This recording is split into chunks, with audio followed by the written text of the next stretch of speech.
The boardroom stretched 40 feet long, its mahogany table polished to a mirror shine that reflected the faces of 12 people who controlled more wealth than most small countries. Floor-to-ceiling windows framed the Baltimore skyline, afternoon light cutting sharp angles across legal pads and crystal water glasses. At the head of the table sat a woman with blonde hair pulled back in a severe knot, her fingers interlaced, her expression unreadable. At the opposite end stood a man in a suit that had seen better decades, his shoulders squared against the collective scrutiny of old money and older secrets. The screen behind him glowed with 3 numbers that had taken 20 years to compile. 47 families, 30 years, $2.3 million. Jalen Bridgewater did not flinch when the whispers started. He had grown accustomed to whispers throughout his life, to the particular frequency of doubt that followed him through grocery stores and job interviews and every space where his presence required explanation. But this was different. This was not the whisper of assumption or prejudice. This was the whisper of recognition, of men and women in expensive suits beginning to understand that the maintenance worker they had passed in hallways without acknowledgement now stood before them with documents that could dismantle everything they had built on borrowed conscience and buried truth. His voice carried without strain, each word measured like a carpenter checking level before driving a nail. My name is Jalen Bridgewater. 20 years ago, I was the boy who made this bracelet for the only friend who ever saw me as equal. 10 years ago, my mother died because of what the man sitting 3 seats to my left decided her silence was worth. 2 years ago, my sister died still fighting for justice she never received. I am here to finish what they started. Warren Prescott's face drained of color so completely that the liver spots on his temples stood out like accusations written in flesh. His hand moved toward the water glass in front of him, then stopped midway, as if touching anything in this room might confirm his presence in a moment he had spent 30 years and considerable resources ensuring would never arrive. The woman at the head of the table, Evelyn Prescott, Chief Executive Officer of Prescott Development Corporation, lifted her wrist toward the light. The bracelet there was old, its leather cracked from 2 decades of wear and its colored threads faded to ghosts of their original vibrancy. Red had become rust, blue had become gray, yellow had become cream, but the bracelet held together. After everything that had happened, after the 20 years of separation and silence and systematic destruction, it still held together. 3 months earlier, none of this had seemed possible. 3 months earlier, Jalen Bridgewater had been nobody important, which was exactly how he had learned to survive. The alarm on his phone screamed at 5:30 in the morning because he could not afford to replace the speaker that had started rattling 6 months ago. The sound cut through the thin walls of the apartment on Riverside's 3rd floor like mechanical agony, a noise so unpleasant that sleeping through it was physically impossible. The apartment cost $800 monthly and delivered approximately $400 worth of functioning amenities, but it was theirs, and in a city where housing devoured paychecks whole and left families scrambling for shelter, theirs was enough. He silenced the alarm with practiced speed, mindful of the thin walls that separated his bedroom from the smaller room where his niece slept. Amara needed her rest. 7-year-olds required more sleep than adults, and she had been staying up late working on her science fair project, her small face scrunched with concentration as she tried to understand concepts that challenged students twice her age. He lay still for a moment in the gray pre-dawn light, cataloging the day's requirements the way he did every morning. Mrs. Hendricks on the 1st floor had reported her garbage disposal making sounds like a dying animal. The boiler in the basement had developed a new rattle that suggested expensive problems lurking in the near future. 3 apartments needed smoke detector batteries replaced before the fire marshal's quarterly inspection. The lock on the laundry room door had finally surrendered to decades of abuse and needed replacement before someone complained to management about security. The photograph on his nightstand caught the first gray light pushing through blinds that needed replacing. Denise smiled from behind the glass, her natural hair crowned with the flowers she had worn to her last birthday party, the one where she had blown out 31 candles and made wishes that cancer would not allow her to keep. 2 years since she had closed her eyes in a hospice bed while he held her hand. 2 years since the woman who had raised him after their mother's death had left him with everything she possessed. Her research, her suspicions, her obsessive documentation of crimes that had destroyed their family, and her 7-year-old daughter. The door to his bedroom creaked open with the particular sound of old hinges that needed oil, and a small face appeared in the gap between door and frame, gap-toothed smile already forming despite the early hour, braids slightly askew from sleep, eyes bright with the particular urgency of a child who had remembered something important in the middle of the night and had been waiting for an acceptable hour to share it. "Uncle Jay." Amara's voice carried through the quiet apartment with the particular urgency that only 7-year-olds could sustain before sunrise. "Uncle Jay, the science fair is in 2 weeks, and I still need to figure out what makes plants grow faster, and you promised you would help me with the hypothesis part because Miss Turner said the hypothesis is the most important part, and I don't even really know what a hypothesis is, even though I pretended I did when she asked." He sat up in bed, rubbing sleep from his eyes, and opened his arms in the universal gesture of invitation. She launched herself across the room and onto the bed with the full-body commitment that only children possessed, all elbows and knees and unwavering certainty that she would be caught.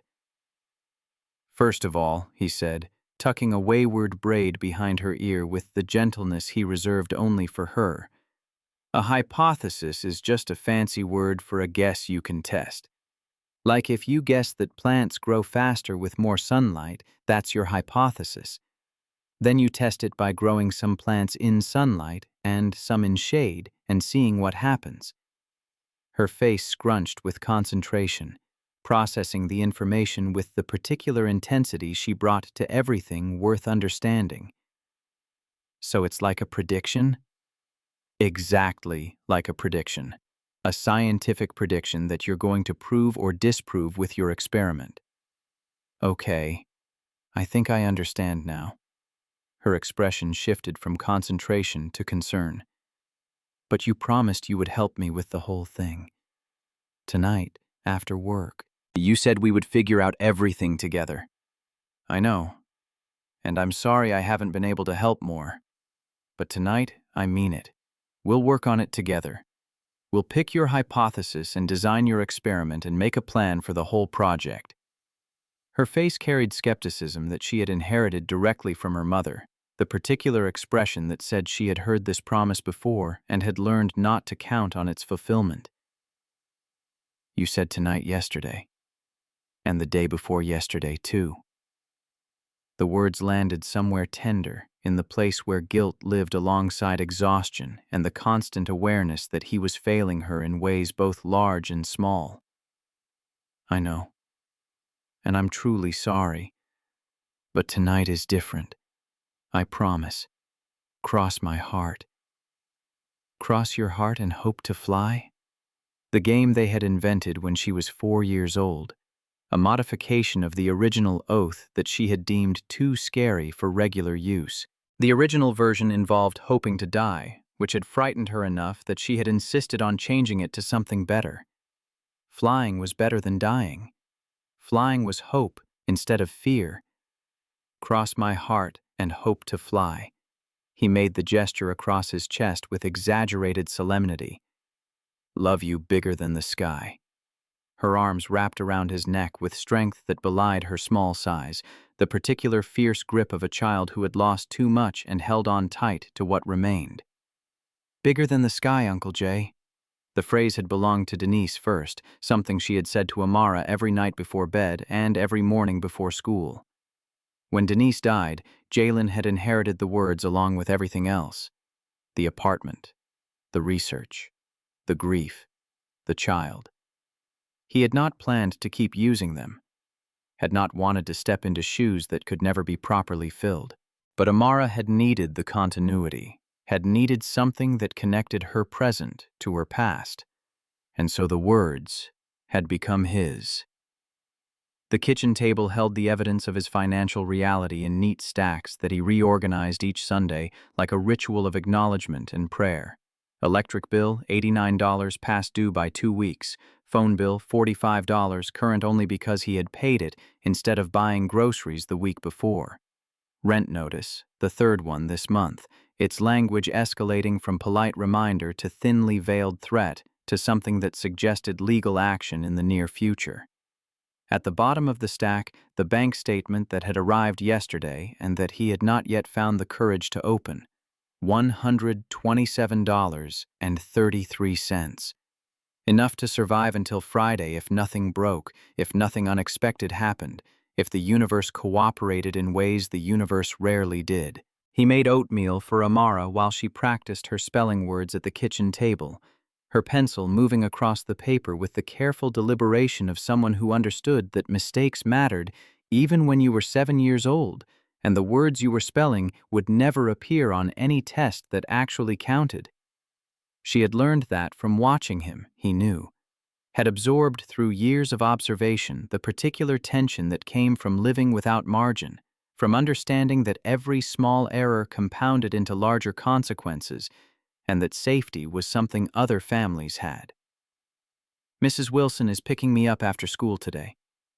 Amara did not look up from her paper, her concentration focused on the difference between there and there and there in ways that would serve her well throughout her life.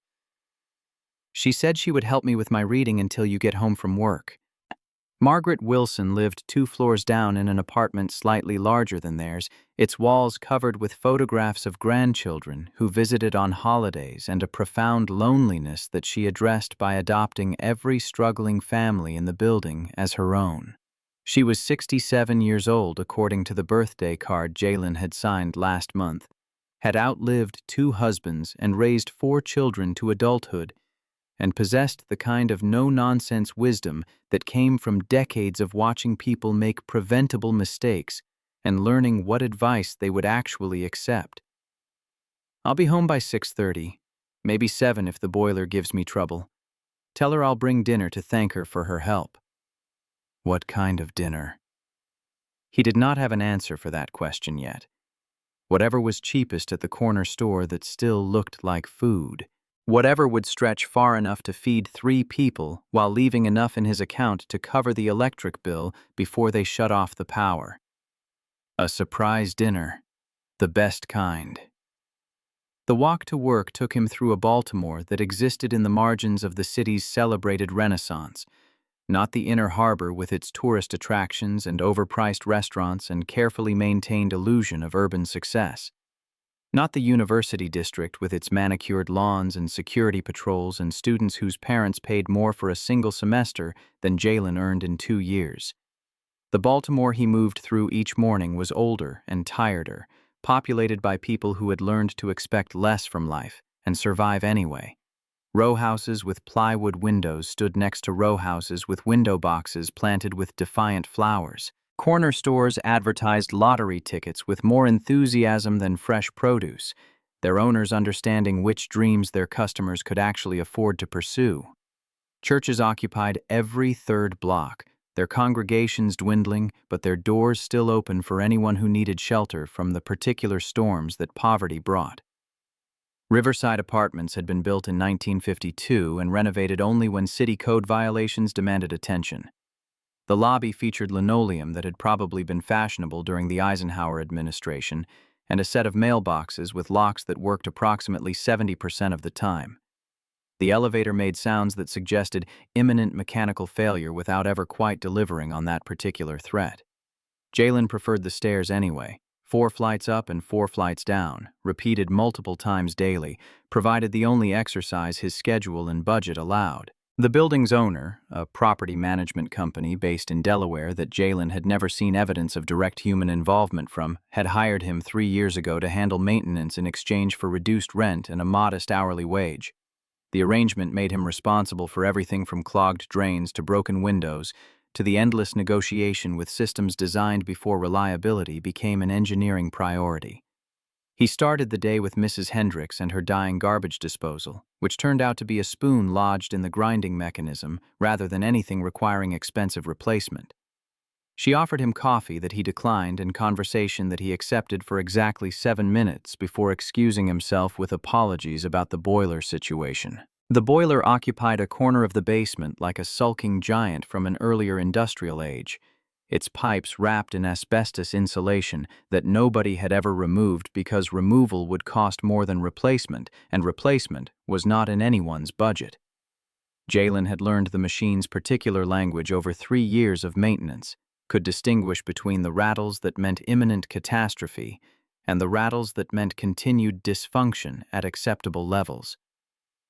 Today's rattle fell into the latter category, which he addressed with a wrench and a silent prayer, and the knowledge that prayers rarely fixed mechanical problems. By noon, he had replaced 4 smoke detector batteries, unjammed the laundry room lock with a combination of lubricant and profanity, and patched a hole in the wall of apartment 2B that the tenant claimed had appeared spontaneously, but which bore the unmistakable shape of a fist-sized impact. His lunch was as a peanut butter sandwich eaten in the basement because the break room on the first floor was occupied by Charlene from the front desk, who had made clear through various small cruelties over 3 years that she considered maintenance work beneath conversation. The afternoon brought a backed-up sink in apartment 4A, a running toilet in 3C, and a conversation with Mrs. Wilson that he had not anticipated and could not easily escape.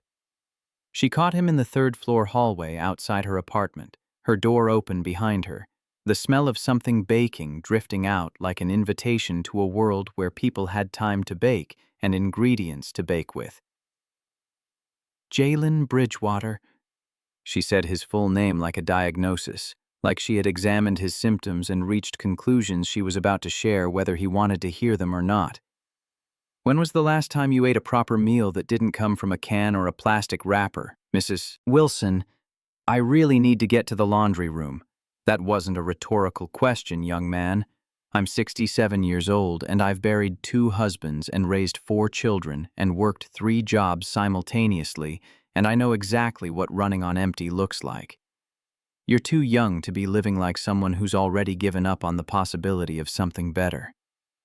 The words landed somewhere tender, in the place he had learned to protect through constant motion and the careful avoidance of conversations that might expose how close to the edge he actually walked. I'm just tired. It's been a long week. It's Tuesday. Her eyes narrowed with the particular perception of someone who had spent decades watching people deflect and deny and pretend their way through crises. That child upstairs loves you more than anything in this world, and you're carrying something heavy enough to break a man twice your size. I know because I see you, Jalen. I've been seeing you for 3 years now. You come home late and leave early, and you never have anyone over, and you look at that photograph on your nightstand like you're asking forgiveness for something you can't name. He did not know how to respond to accuracy, had not developed defenses against someone who saw clearly what he worked so hard to obscure behind competence and silence. Denise was my sister. Amara is the only family I have left in this world. I'm doing the best I can with what I have. I know you are.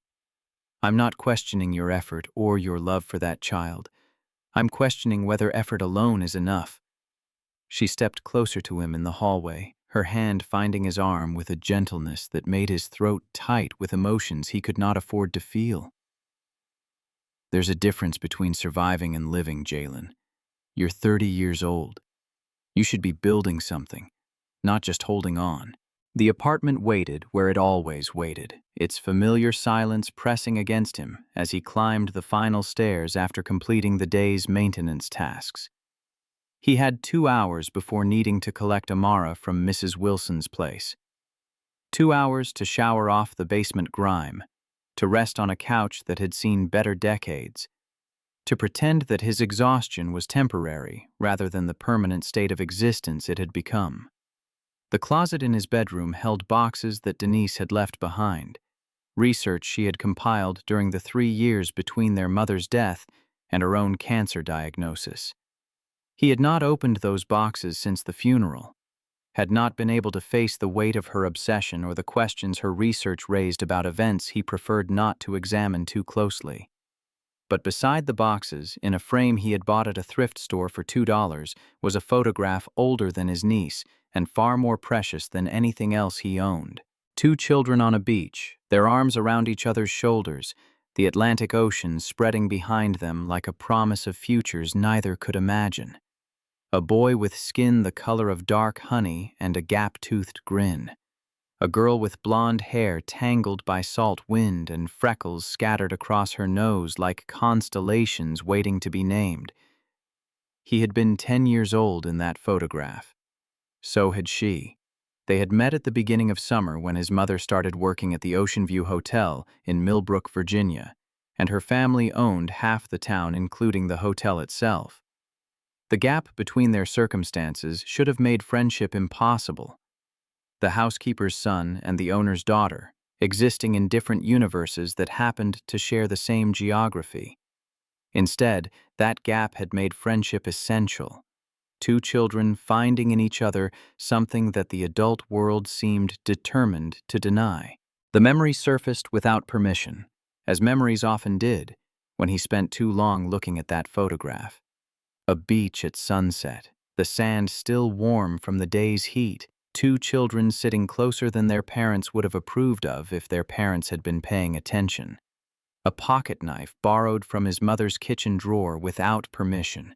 A ritual they had read about in adventure books and believed completely. If one of us is ever scared or alone, the other one shows up, no matter what, no matter how far away, no matter how much time has passed. Swear it. I swear it. Blood from 2 small cuts, pressed together, a bond they believed no force in the universe could break. 3 weeks later, his mother had lost her job. 1 month after that, they had lost their house. By the end of summer, the Bridgewater family had packed everything they owned into a car that barely ran and driven north to Baltimore, where relatives offered a spare room and pity in equal measure. He had never seen Evelyn Prescott again, had never received the letters she promised to write, had never heard her voice on the phone he waited by for months, had eventually stopped looking for her face in crowds and started building walls against the particular disappointment of being forgotten by someone who had sworn to remember. 20 years was a long time. Long enough to become someone else. Long enough to bury a mother and a sister. Long enough to assume responsibility for a child who deserved better than what he could provide. Long enough to stop believing in promises made by children who did not understand what the world would demand of them. The knock on his apartment door came at 7:14 in the evening. He was not expecting anyone. Wilson had Amara downstairs, working on reading comprehension, and would bring her up at 8 as they had arranged. The building's other tenants generally avoided interaction with each other, and his social calendar was as empty as his bank account. Through the peephole, he saw a woman who did not belong in this hallway, in this building, in this neighborhood. The coat alone announced her wrongness, a garment that probably cost more than 3 months of his rent, worn with the unconscious ease of someone for whom expense was not a consideration that required thought. Her blonde hair was pulled back from her face, revealing features that had grown sharper with age but remained fundamentally unchanged from the photograph on his nightstand. His hand froze on the deadbolt. "Jalen!" Her voice was muffled by the door but unmistakable. The same voice that had whispered secrets in the dark of her family's pool house. The same voice that had laughed at his terrible jokes and cried at his departure and promised to write letters that never arrived. "I know you're there. I know you're looking at me through the peephole. Please, I need to talk to you." He did not open the door, could not make his hand complete the motion that would turn the lock and expose him to whatever she had come to deliver.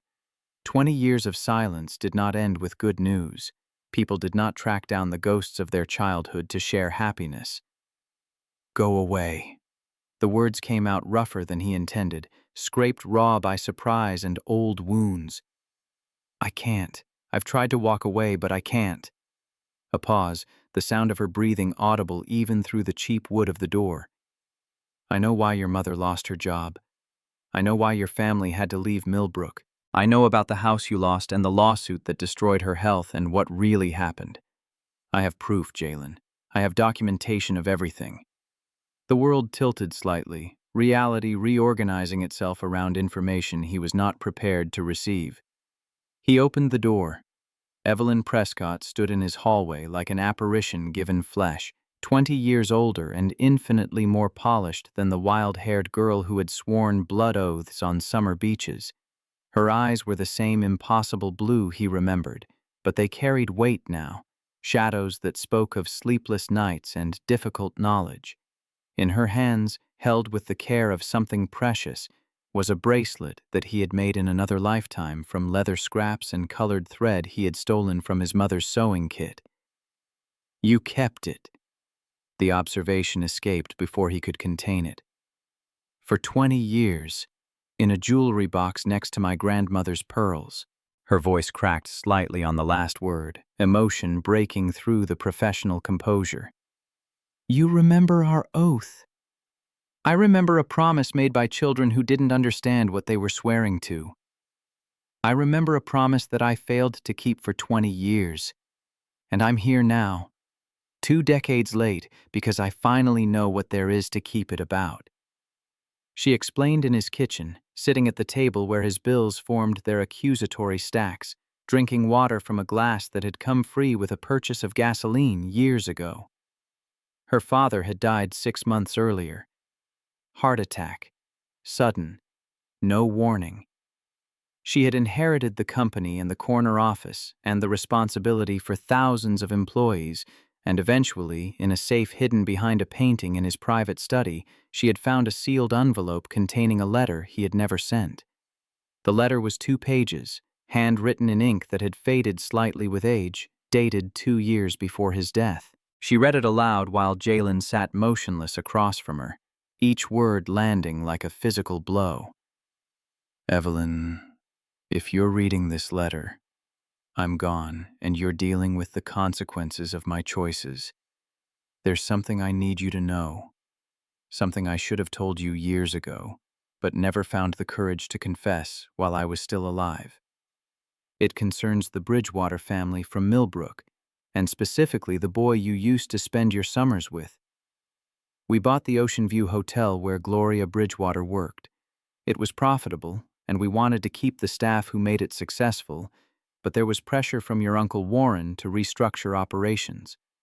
I could have fought harder. I could have protected workers who had given years of loyal service.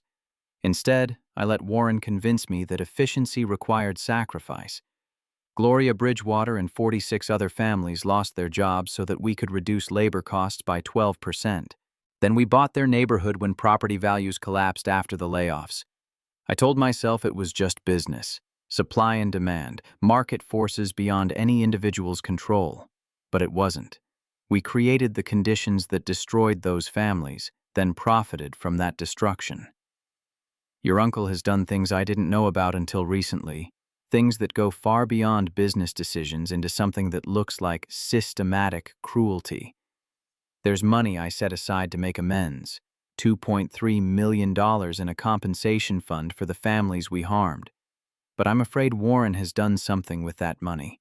I'm afraid of what else he might have done that I never knew about. I'm sorry, Evelyn, for everything. For what we did to those families. For what we did to the boy you cared about. For not being brave enough to fix it while I still had the chance. Evelyn's hands trembled as she set the letter on the kitchen table between them, its pages soft with the weight of confession delayed too long. I didn't know.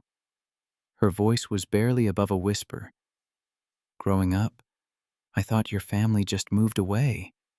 That's what my parents told me. Normal childhood friends drifting apart. People lose touch. I didn't know my father's company was responsible for destroying your mother's life. I didn't know my uncle, your uncle. Jalen's voice was flat, controlled, every emotion compressed into something manageable. Warren Prescott. I know that name. How? The boxes in his closet, Denise's research, the obsession that had consumed his sister during the years when cancer was slowly consuming her body. He retrieved the boxes and set them on the kitchen table, their cardboard sides soft with age and repeated handling. My sister spent the last 3 years of her life investigating what happened to our family. She believed, the words caught in his throat, stuck on grief that had never properly healed. She believed that Mom didn't die from heart failure. She believed the stress killed her. Stress from an 18-month lawsuit that someone filed against her for theft she never committed.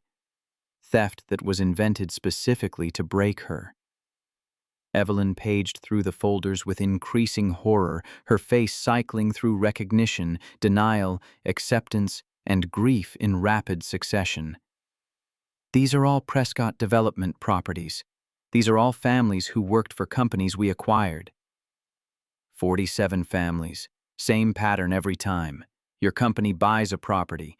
Workers get fired or pressured to quit. If they complain too loudly, someone files a lawsuit against them. Same lawyer every time. Preston Holloway.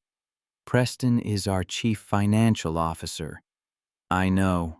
Jalen pulled out a folder thicker than the others, its tab marked with his mother's name in Denise's careful handwriting. He sued my mother for stealing towels and bed sheets from the hotel. Said she had been stealing them for years, selling them to supplement her income. 18 months of depositions and court dates and legal fees she couldn't afford. By the time the case was dismissed for lack of evidence, her heart was already failing. She died 3 months later, still believing she would have to prove her innocence to a world that had already decided she was guilty. The sound Evelyn made was not quite a sob, something rawer and more immediate, grief and guilt and horror mixed together. I didn't know. Jalen, I swear to you on everything I have, I didn't know any of this was happening. Your uncle did. Your father did, at least some of it, according to his own letter. He opened another folder, revealing a spreadsheet his sister had created with meticulous attention to detail. Denise documented all of it. She traced connections between Prescott Development and something called Coastal Holdings, shell corporations designed specifically to obscure accountability. She found evidence that the compensation fund your father mentioned was transferred to Coastal Holdings 18 months after it was created. $2.3 million gone. Who controls Coastal Holdings? According to corporate filings my sister dug up, a man named Preston Holloway. Your CFO, Warren's right hand. Evelyn's face had gone pale, blood draining away as understanding settled in. They stole the money my father set aside to make amends. They took money meant to help the families they destroyed and kept it for themselves. They've been doing this for 30 years, according to Denise's research. Destroying families who get in their way, taking everything and calling it business.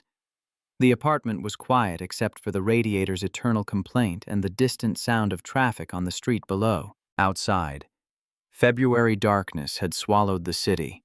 Streetlights casting pools of illumination that felt inadequate against the weight of what they had uncovered together. There's someone we need to talk to. Evelyn's voice had steadied, decision replacing shock, the CEO emerging from the ruins of the childhood friend.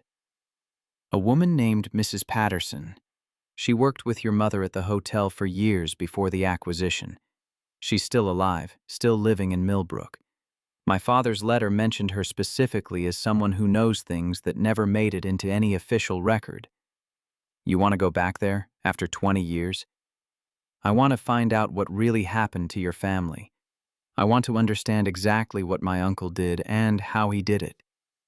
She met his eyes with intensity that reached back through 2 decades of separation and silence.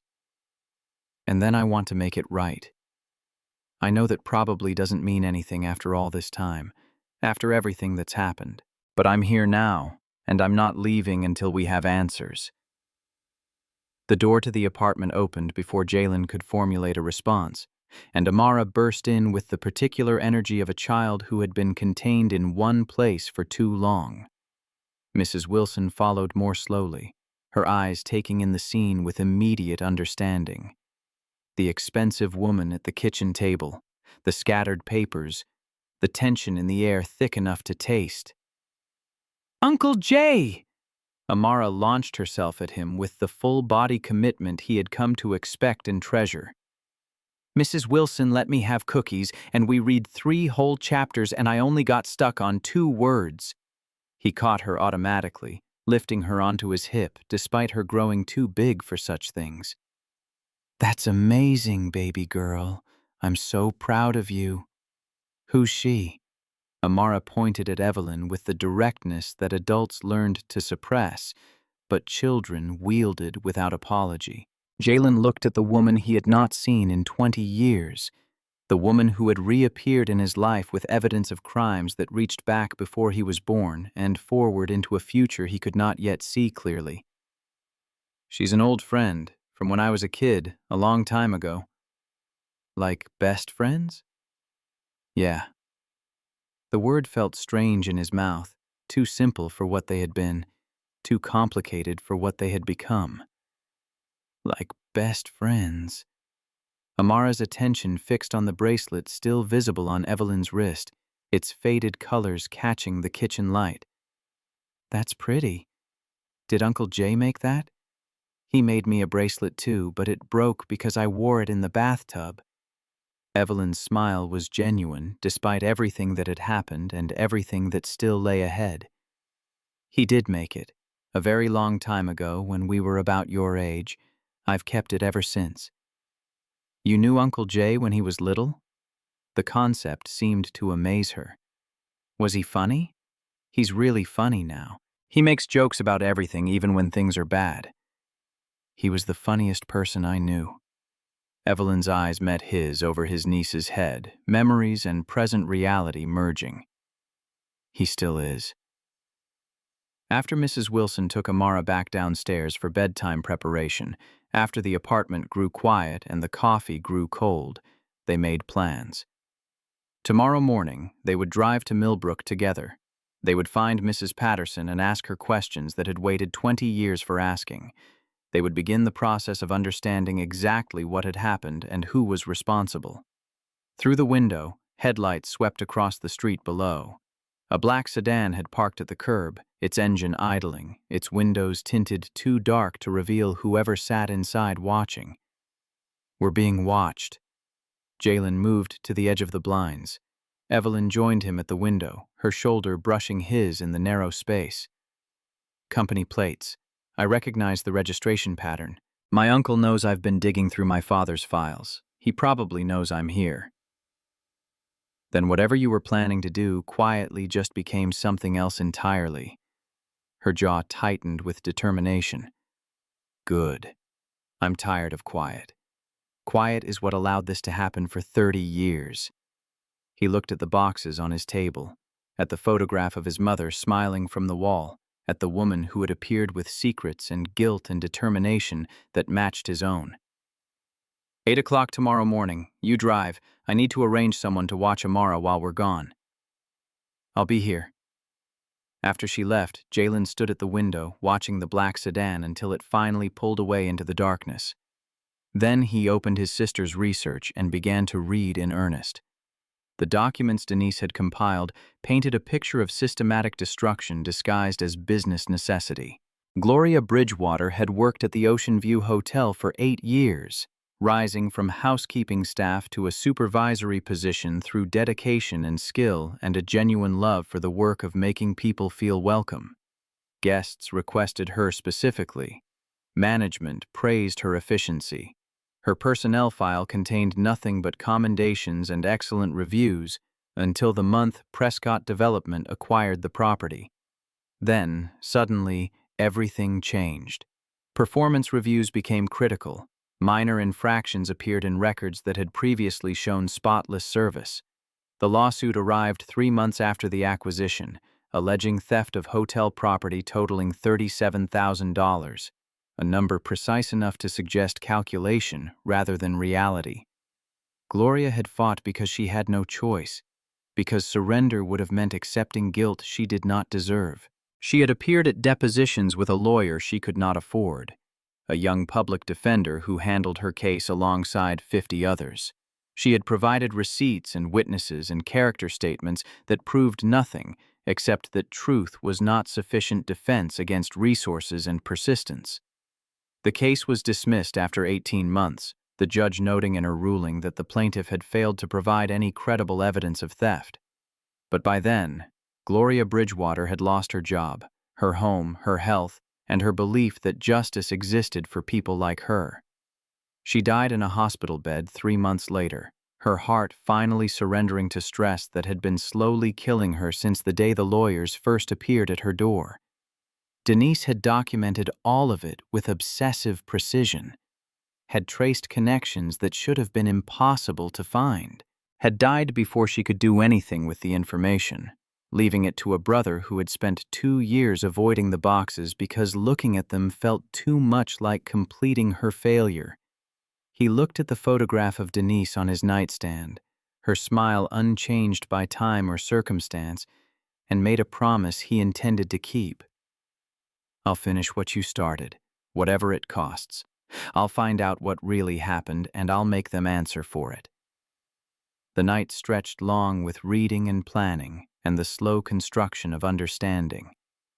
By the time dawn began to lighten the February sky, Jalen had absorbed enough to know that what they faced was larger than individual cruelty or isolated decisions.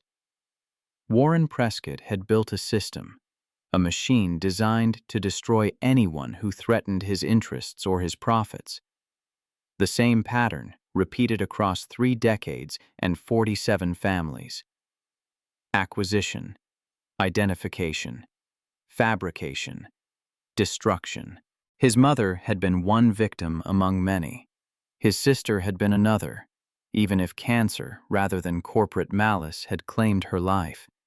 And now he was the last one standing, the inheritor of evidence that could bring the entire machine crashing down. The black sedan returned at 6:30 in the morning, parking in the same spot with the same patient engine idle, watching and waiting for whatever came next. But Jalen was done being watched. He was done being a victim of circumstances he had not created. He was done hiding from a past that refused to stay buried. Tomorrow, he would start fighting back. The highway unspooled beneath them like gray ribbon.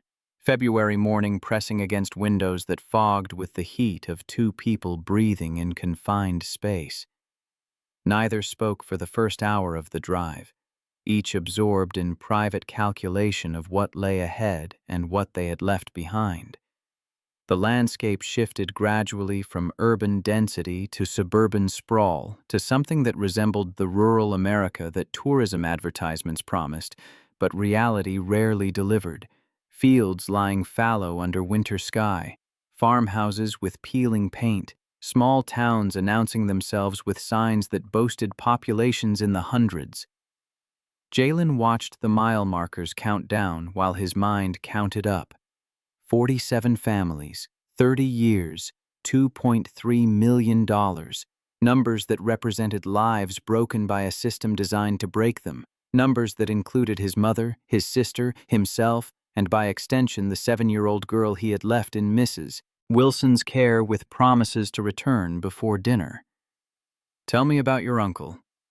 His voice broke the silence like stone breaking still water, sending ripples through the careful distance they had maintained since leaving Baltimore. Evelyn's hands tightened on the steering wheel, knuckles whitening against the leather. "Warren is my father's younger brother by 6 years. He joined Prescott Development 32 years ago, right out of business school, and worked his way up to vice president of operations through a combination of competence and ruthlessness that my father always admired, even when it made him uncomfortable.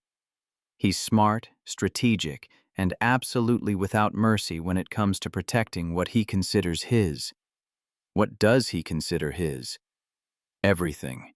The company, the family name, the wealth we've accumulated over 3 generations. He sees himself as the guardian of the Prescott legacy, the protector of everything my grandfather and father built, even though my father was the one who actually built most of it while Warren handled the parts of the business that required someone willing to get their hands dirty. And Preston Holloway, the CFO who sued my mother? Preston has been with the company for 15 years. Warren brought him in personally, recruited him from a law firm that specialized in corporate restructuring, which I now understand was probably a euphemism for exactly the kind of work he's been doing for us. She paused, searching for words that could capture a relationship she was only beginning to understand. They're close, closer than normal business relationships. I always assumed it was just professional loyalty, the bond that forms between men who work together on difficult projects. Now I'm starting to wonder what those difficult projects actually involved. 30 years of destroying families who got in the way of profit margins. Yes, apparently that. They stopped for gas and coffee at a station where the attendant looked at Evelyn's credit card, and then at Jalen with an expression he had learned to recognize but never quite learned to ignore. The particular calculation that occurred when people saw a black man in proximity to a wealthy white woman and reached conclusions that said more about them than about him. The coffee was bitter, and the silence that followed was heavier than what had come before. I used to dream about Millbrook. Evelyn's voice was distant, her eyes fixed on the highway unwinding ahead of them. After you left, I would dream that I found you somehow, that you were living in the next town over, that we could pick up exactly where we left off as if no time had passed at all. Then I would wake up and remember that I didn't even know what city you'd moved to. My parents refused to tell me, said it was better for everyone if we just let the friendship fade naturally. Baltimore, my mother had a cousin who offered us a room until we could find something better. The memory carried its own particular weight, the specific humiliation of charity that never quite felt like generosity. Better never came. We just learned to make do with what we had and stopped hoping for what we didn't. I spent 20 years not knowing anything, not knowing what happened to you, not knowing what my family did to yours, not knowing that the company I eventually took over was built at least partially on the destruction of 47 families who had done nothing wrong except work for businesses we wanted to acquire. You couldn't have known. You were a child when it started, and by the time you were old enough to ask questions, the answers had been buried under 30 years of corporate records and legal documents. I could have asked. I could have wondered why my best friend in the world disappeared without a word of explanation. Instead, I accepted my parents' story that sometimes childhood friendships just fade away, that people drift apart, that there was nothing sinister about a family vanishing from a town they had lived in for generations. Her voice hardened with self-directed anger.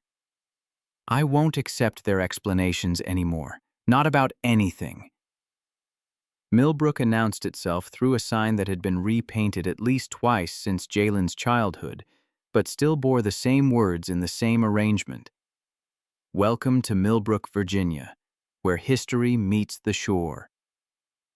The town had changed in the way that small coastal towns always changed, familiar landmarks surrounded by evidence of time's passage and tourism's creeping influence. The main street still held the shops he remembered from 20 years ago, but their signs were newer and their clientele seemed different.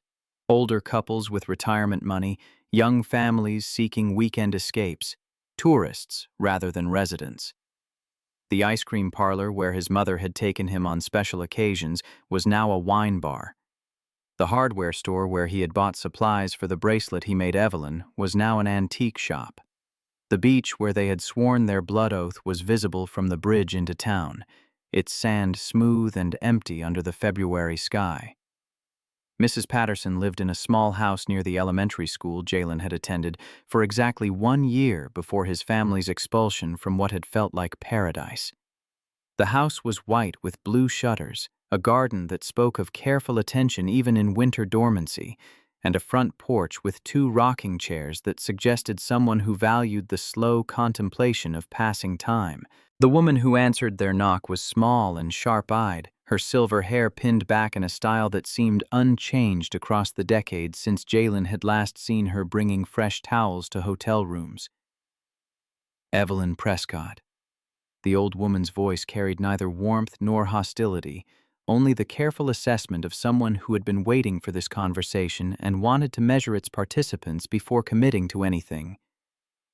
I wondered when you'd show up asking questions.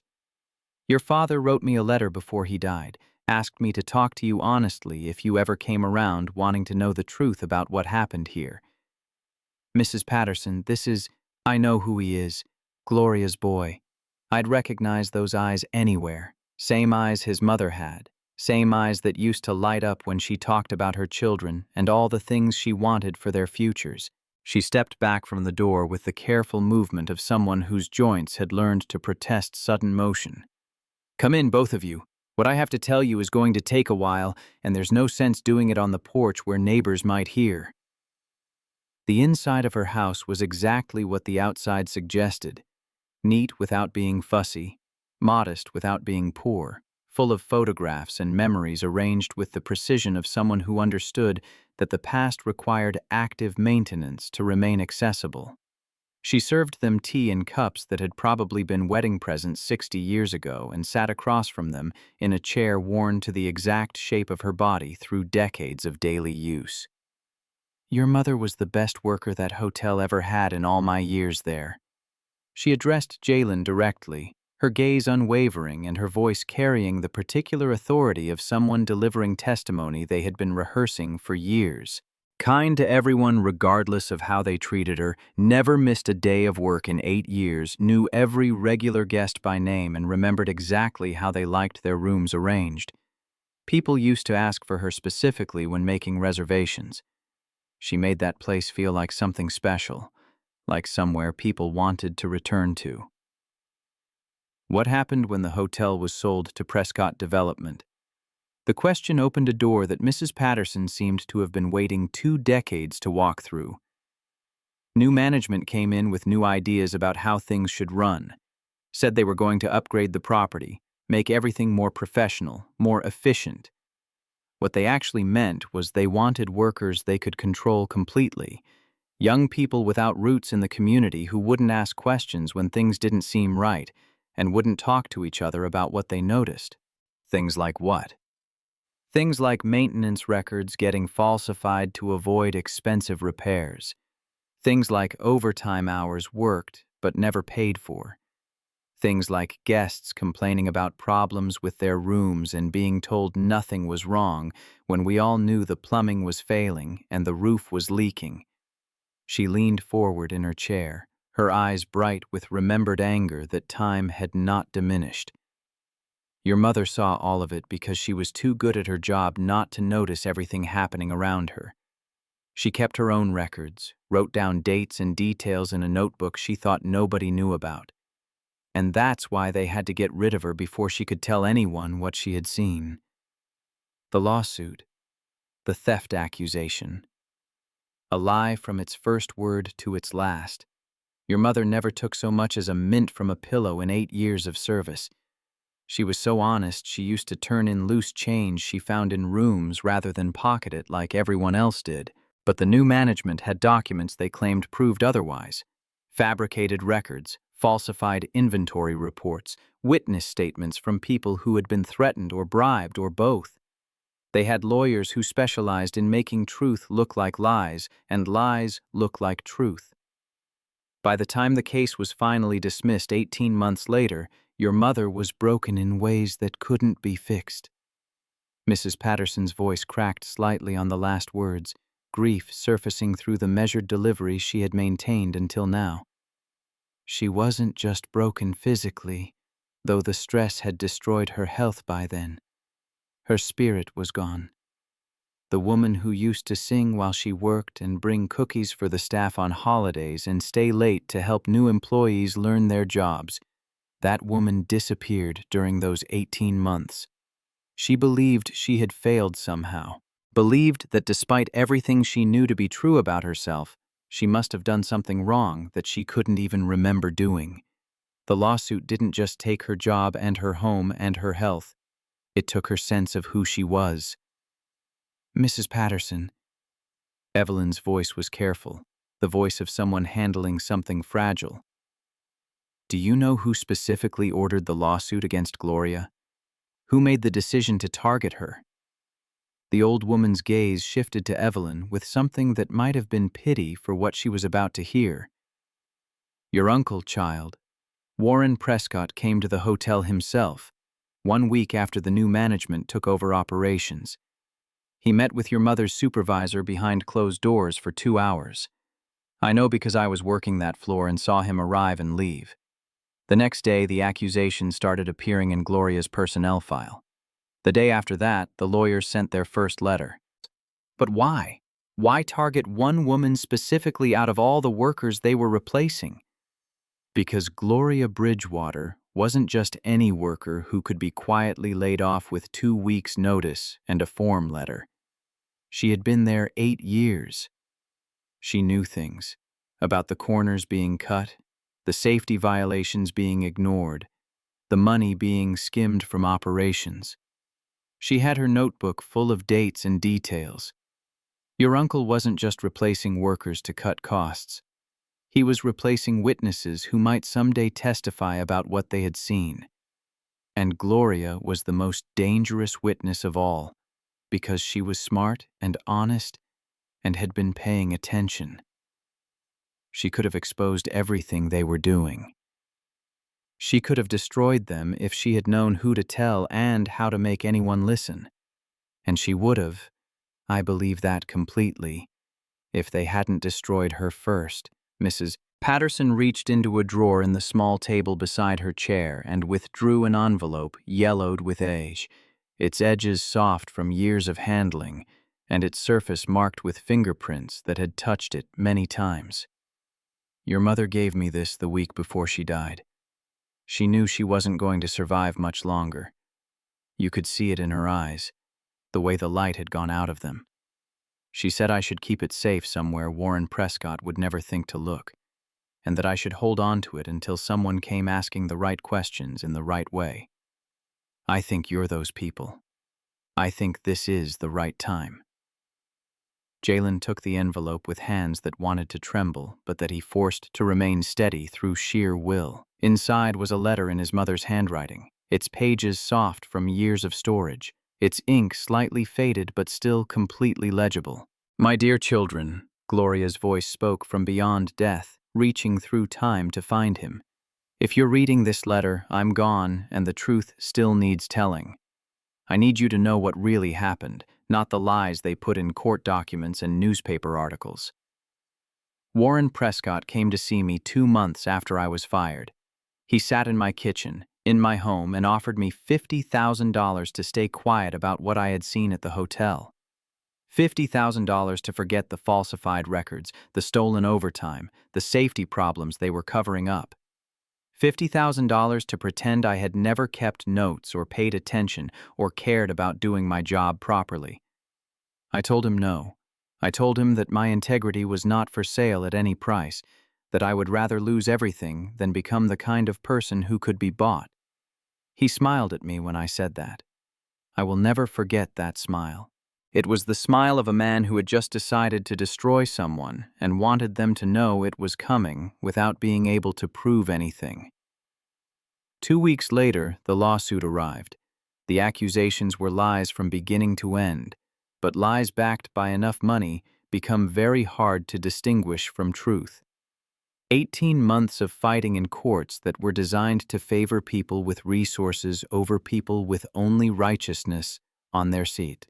By the time I won, and I did win, the judge saw through their fabrications eventually. I had lost everything except the knowledge that I had not surrendered. There are records of what I saw hidden somewhere safe. Denise knows where. I told her before things got too bad, before I started forgetting things I needed to remember. The notebook I kept, copies of documents I shouldn't have been able to copy, names of other workers who saw what I saw and might be willing to talk if someone gave them the chance. Find those records. Use them. Make Warren Prescott answer for what he did to me and to all the other families he crushed under his wheels. I want you both to know that I never stole anything. I never did anything wrong except refuse to be bought when buying me would have been cheaper than destroying me. Whatever happens after I'm gone, hold on to that truth. Your mother was honest. Your mother was brave. And your mother loved you both bigger than the sky. The final words blurred as tears Jalen had refused to shed for 10 years finally gathered at the edges of his vision. Bigger than the sky. The phrase he had inherited without knowing its origin. The phrase he had passed to Amara as a gift from her grandmother she had never met. There was a box in our basement when I was growing up. His voice came out rough, scraped raw by grief reopened and memories flooding back. Denise found it after Mom died, hidden behind old Christmas decorations where nobody would think to look. She told me it was just old paperwork, nothing important. I never looked at it myself because I trusted her to handle things I wasn't strong enough to handle. Your sister spent 3 years turning that paperwork into evidence. Evelyn's hand found his arm, the first physical contact between them since their reunion.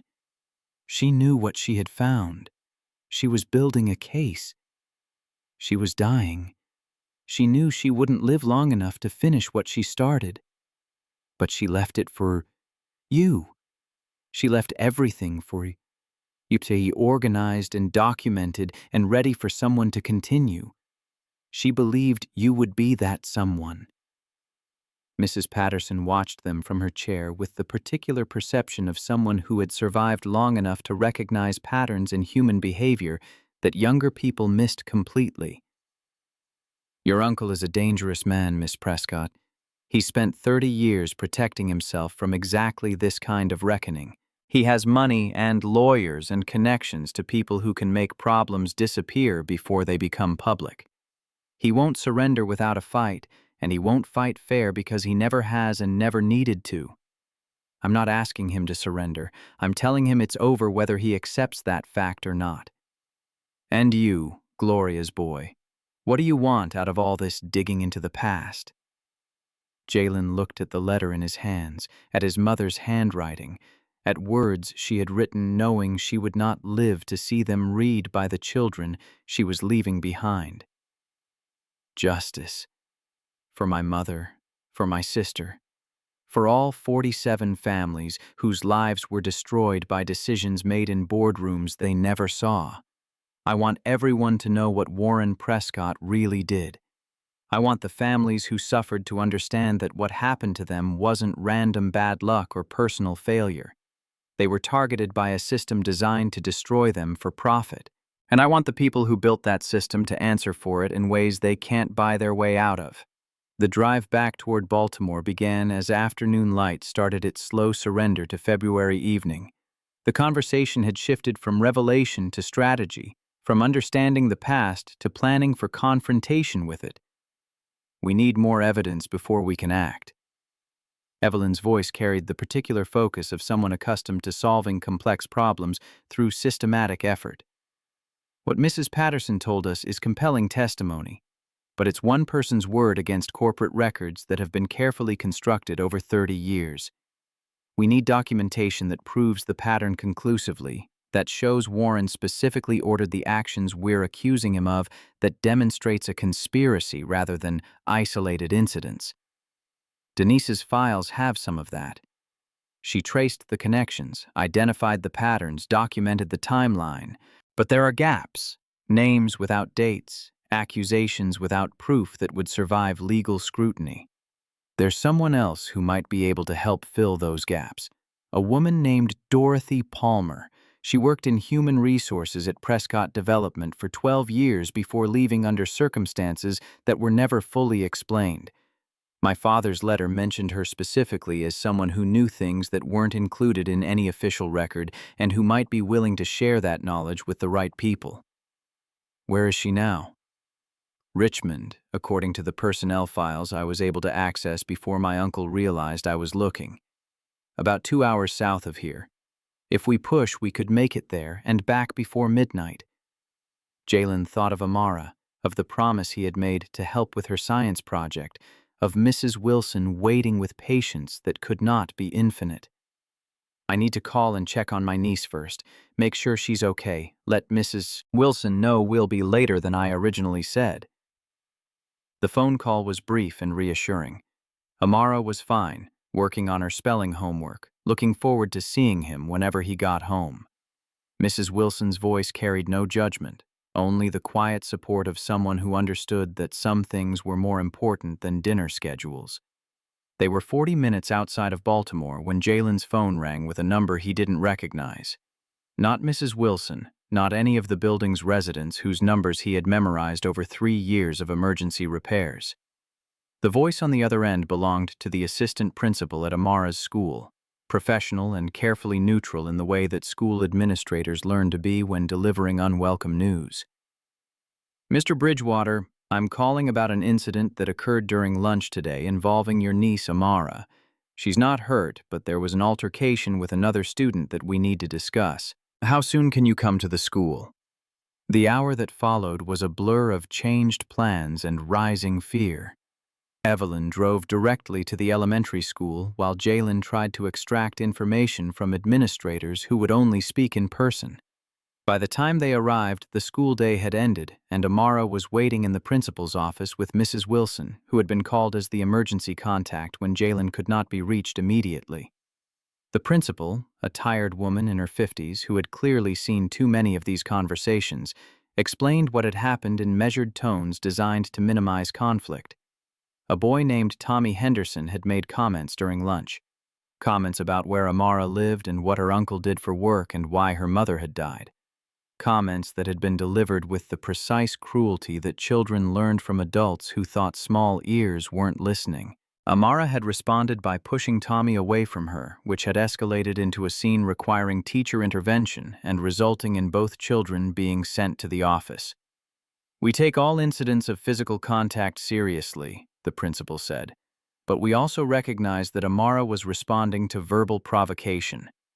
Tommy has been spoken to as well, and his parents have been contacted about the inappropriate nature of his comments. Jalen barely heard the rest of the meeting. His attention was fixed on Amara, on her small body curled in the office chair, on her face blotchy from crying, on the particular devastation that came from having your wounds exposed and mocked by someone who should have known better.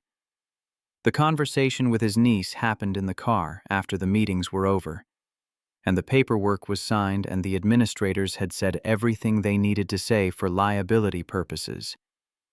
Baby girl. He twisted in the passenger seat to face her, Evelyn driving with careful attention to the road ahead. Can you tell me what Tommy said, in your own words? He said you clean toilets. Her voice was small, wounded in ways that words could not fully capture. He said that's why we're poor and why we live in an apartment instead of a house. He said his dad told him that people who clean toilets are losers who couldn't do anything better with their lives. The words landed with precision that confirmed they had been crafted by an adult and delivered by a child who didn't fully understand their weight. Someone's prejudice, filtered through their offspring and aimed at a 7-year-old whose only crime was existing in circumstances she had not chosen. Can I tell you something important about what I do for work? She looked up, one eye still wet with tears she was fighting not to continue shedding. Cleaning toilets, fixing pipes, keeping buildings running, that's honest work. It's work that needs to be done. Work that makes people's lives better. Work that requires knowledge and skill, and showing up every single day, even when you're tired and sick and would rather stay in bed. There are people in this world who wear expensive suits and sit in fancy offices and have never done an honest day's work in their entire lives. They move money around on computers and make decisions that hurt other people, and they think that makes them important and successful. But the person who keeps a building functioning, who makes sure families have working heat in winter and clean water to drink and safe places to live, that person matters. That person does something real that makes a difference in the world. Is that what you do? Something real? I try to. Every single day, I try to do work that matters, work that helps people, work that makes things better instead of worse. And right now, what matters most to me is making sure you understand that what Tommy said has nothing to do with who you are or who I am. What he said tells us about who Tommy's family is, people who measure other people's worth by how much money they have instead of by their character and their kindness and their willingness to help others. His dad is mean. The observation carried the particular weight of truth that children recognized instinctively because they had not yet learned to ignore what they saw. He yelled at his mom at pickup one time, really loud in front of everyone. Yelled at her like she was in trouble for something. Some people are mean because they're small inside. They feel inadequate, feel like they don't measure up somehow, and they try to make themselves feel bigger by making other people feel smaller. That's not strength. That's weakness pretending to be strength. That's fear dressed up as confidence. She was quiet for a moment, processing with the intensity she brought to problems worth solving. Uncle Jay? Yeah, baby girl? Are we going to be okay? You and me? The question contained multitudes, fears she had absorbed from circumstances she did not fully understand, anxieties about housing and money and stability that no 7-year-old should have to carry, grief for a mother she still cried for in dreams she couldn't fully remember upon waking. He unclipped his seatbelt so he could reach into the back seat and pull her into an embrace that said everything words could not capture. We are going to be okay. No matter what happens, no matter what anyone says, no matter what circumstances we face, we have each other. And as long as we have each other, we are never truly alone. Love you bigger than the sky. Bigger than the sky, Amara. Always and forever. Bigger than all the stars in it. The trip to Richmond happened 3 days later, after arrangements had been made for Amara's care, and after Evelyn had spent 48 hours navigating corporate systems to locate more precise information about Dorothy Palmer's current address and situation. Dorothy lived in a suburb that suggested comfort without extravagance, the kind of neighborhood where cars were practical rather than prestigious, and lawns were maintained out of pride rather than competition. Her house sat on a corner lot with a well-established garden, its windows facing the street with the particular openness of someone who had nothing left to hide. The woman who answered the door was 62 according to the personnel files Evelyn had accessed, her gray hair cut short and practical, her expression carrying the wariness of someone who had been expecting this knock and waiting to see who would finally deliver it. You're Richard's daughter. You have his eyes and his stubborn chin. She looked past Evelyn to where Jalen stood. And you must be Gloria Bridgewater's son. You have her bearing. That way of standing like you're ready for whatever comes next, but hoping it won't. Mrs. Palmer, we're hoping you can help us understand. I know why you're here. I've been expecting someone to come asking questions since the day I read your father's obituary in the paper. Come inside, both of you. What I have to show you will take several hours, and I'd prefer not to have neighbors witnessing visitors who might attract the wrong kind of attention. The interior of Dorothy Palmer's house was organized with the precision of someone who had spent decades managing information professionally and had applied those skills to her personal life with equal rigor. Filing cabinets lined one wall of what should have been a formal dining room, their labels cryptic but clearly meaningful to someone who understood the system. I worked in human resources at Prescott Development for 12 years. Started as a file clerk right out of college and worked my way up to assistant director of the entire department before they decided I had become more of a liability than an asset. She pulled open a cabinet drawer and extracted a folder thick with documents. Your uncle's system was elegant in its simplicity. I'll give him that. Acquire a property with existing workforce. Identify workers who might cause problems, anyone too senior, too observant, too principled to overlook irregularities. Create circumstances that justified terminating them for cause. Document everything in ways that made the company look perfectly reasonable and the workers look irredeemably unreliable. How many people at the executive level knew what was happening? Most of them, to varying degrees. The board of directors? Probably half, though they maintained careful, plausible deniability. They knew enough to be suspicious, but not enough to be legally culpable. Your father? Dorothy's expression softened slightly with something that might have been sympathy. Richard knew some of it, more than he wanted to admit to himself.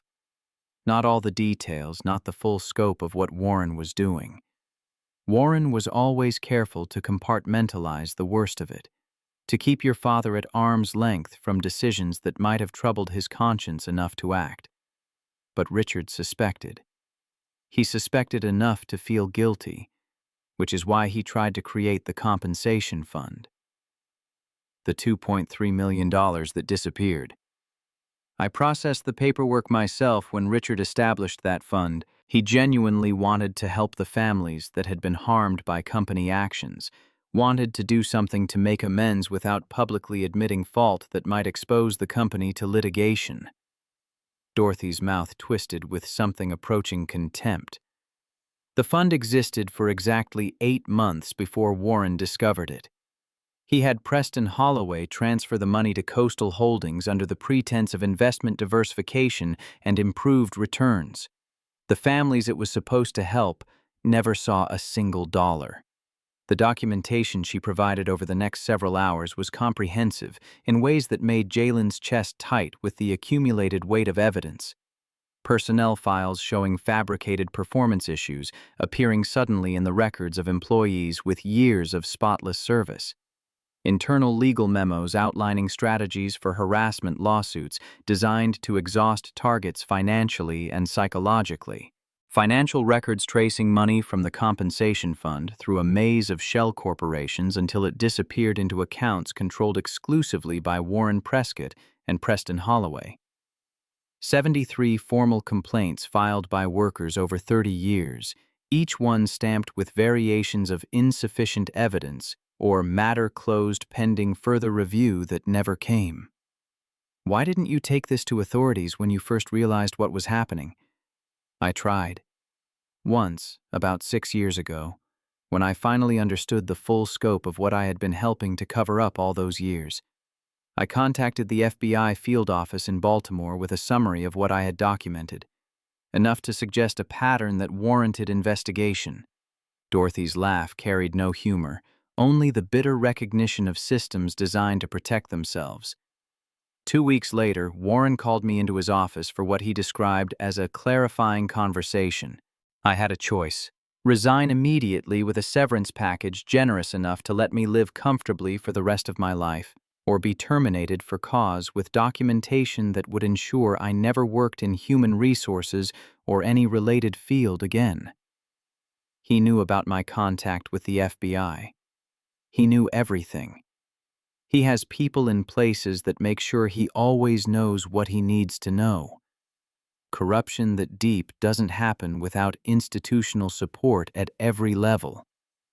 Warren has spent 30 years building relationships with people who have the power to make inconvenient problems disappear. Politicians who appreciate reliable donors. Prosecutors who understand that some cases are more trouble than they're worth. Regulators who have learned to focus their attention on easier targets. Dorothy closed the filing cabinet with a sound like a door finally shutting on years of complicity. That's why I kept copies of everything, hidden in ways that can't be traced back to me or accessed by anyone without my explicit cooperation. Because I knew that someday, someone would come asking questions that deserved honest answers. And I wanted to make sure the truth would survive even if I didn't. They left Richmond with boxes of documents filling the trunk and back seat of Evelyn's car, evidence that represented decades of meticulous record-keeping by a woman who had participated in crimes she eventually couldn't stomach and had spent years preparing for atonement. The drive back to Baltimore felt longer than the miles justified, both of them absorbing the scope of what they had uncovered and what it would cost to expose it. He's not going to stop. Jalen stared at the highway unwinding in the headlights. Whatever we do, whatever evidence we gather, Warren is going to fight us with every resource at his disposal. Which is why we need allies before we make any move. People inside the company who are tired of looking the other way. Board members who care about legacy more than quarterly profits. Media contacts who will treat this story with the seriousness it deserves rather than sensationalizing it for clicks. You really think those people exist? People who have known about this for years and suddenly find their conscience when it's convenient? I think Margaret Thornton hasn't been able to look Warren in the eye at board meetings for 3 years now. I think the audit committee has been asking questions about accounting irregularities that Warren keeps deflecting with increasingly thin excuses. I think the cracks in his support are already there, waiting for someone to give them reason to break open completely. The apartment building that had been Jalen's home for 3 years looked different when they finally arrived, its familiar facade somehow transformed by the knowledge of who now controlled its future. The black sedan that had been watching them was absent from its usual spot for the first time since Evelyn's arrival, but the absence felt ominous rather than reassuring. Forces moving in darkness, preparations being made beyond observation. The eviction notice was taped to his door with the particular adhesive strength of official documents meant to be impossible to ignore. Riverside Apartments has been acquired by a Hostel Holdings LLC, effective immediately. All current tenants are required to vacate the premises within 30 days to allow for comprehensive building renovation. No lease renewals will be honored. No extensions will be granted. Questions regarding this notice should be directed to the legal offices of Holloway and Associates. Mrs. Wilson was waiting in the hallway outside her own door, her expression carrying the particular gravity of someone who had already received her own copy of the same devastating news. It's not just you. Everyone in the building got identical notices this afternoon. 42 families, some of whom have lived here for decades, all being told they have 30 days to find somewhere else to exist. His phone buzzed with an email notification before he could respond to Mrs. Wilson's information. The subject line communicated disaster before he read the body text. His employment with Riverside Apartments had been terminated effective immediately. His final paycheck would be processed within 30 days in accordance with state law. His services were no longer required as the new ownership would be handling all maintenance through their own contracted personnel. The second email arrived while he was still absorbing the implications of the first. His bank account had been frozen, pending investigation of suspicious activity. He would need to contact the fraud department during business hours to discuss details that the automated notification did not specify. 3 attacks in a single evening, each one precisely targeted at a different pillar of his precarious stability: housing, employment, financial access.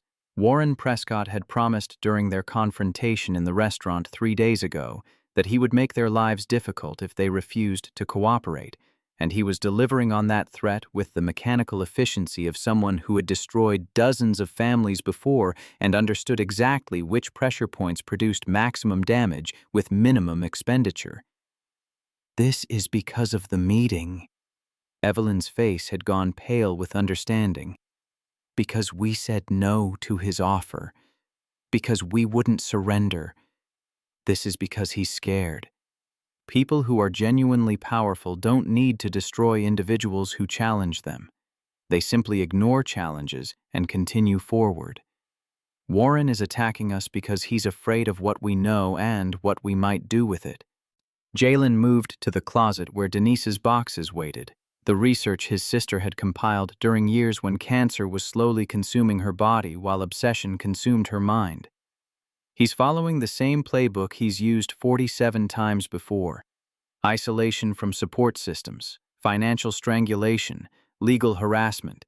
The same pattern, attacking the same vulnerabilities, expecting the same results. So what do we do differently?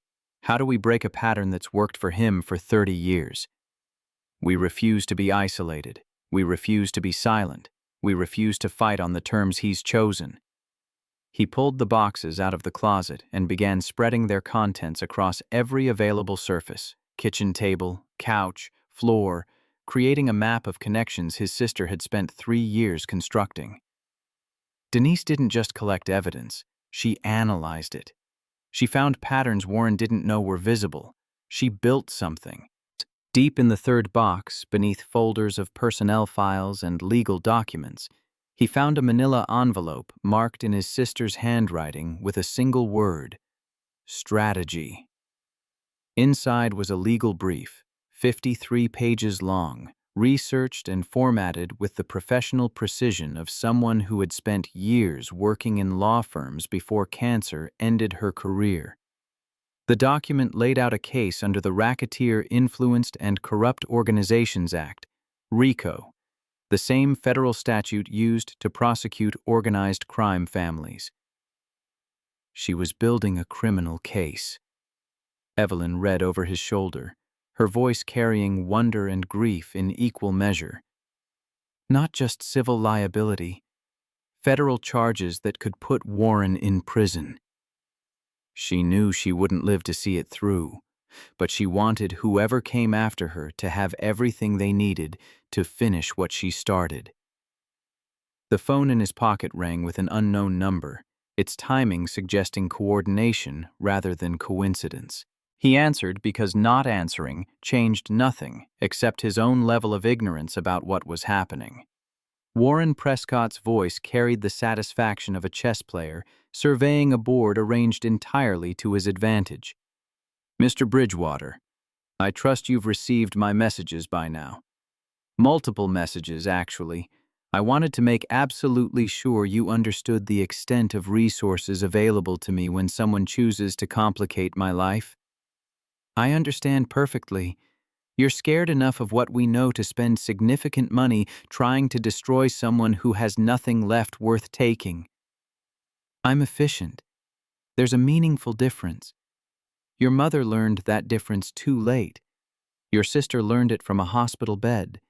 I'm sincerely hoping you'll prove smarter than both of them. What do you want, Warren, specifically?"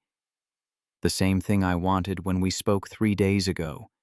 Walk away from this investigation. Convince my niece to stop asking questions that have already been answered to everyone's satisfaction. Return whatever documents Dorothy Palmer gave you. Yes, I know about that visit. I know about everything that happens involving my interests. And all of this unpleasantness stops immediately. Your housing situation resolves. Your employment returns. Your banking access unfreezes. Life goes back to normal, or whatever passes for normal in your particular circumstances. And if I don't walk away, if I keep pushing, then life becomes considerably more difficult than it already is. I have lawyers who specialize in custody challenges involving guardians with unstable employment and housing situations. I have connections who can ensure that any business you attempt to work for receives certain information about your reliability and character. I have resources that make what happened today look like a gentle warning shot. The threat against Amara landed in a different place than the others, touching something primal and protective that existed beyond rational calculation.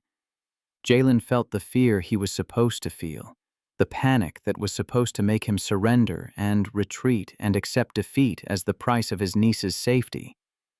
And then he felt something else, something harder and colder, something that had been building since the moment his mother's heart stopped and that had crystallized in the years since into resolve that Warren Prescott had not accounted for in all his planning. Let me tell you something about threats and the people who make them. Threats only work on people who believe they have something left to lose.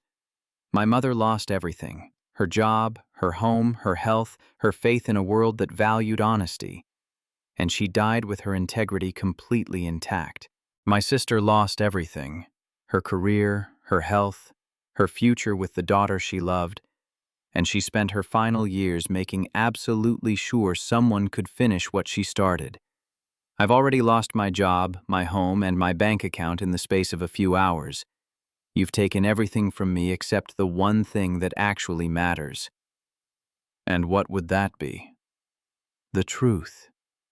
About what you did. About who you really are. About the 47 families you systematically destroyed because their dignity and their rights were inconvenient obstacles to your profit margins. That truth exists now in places you don't control, documented by people you can't threaten, and it's going to come out. Maybe not today, maybe not this month, but eventually, everyone who has ever trusted you or respected you or looked the other way for you is going to know exactly what kind of man Warren Prescott really is. He ended the call before Warren could formulate a response, the small victory of having the last word mattering more than he wanted to admit. Evelyn watched him with an expression that blended admiration and concern in equal proportions. That was either extraordinarily brave or extraordinarily foolish. Probably both simultaneously.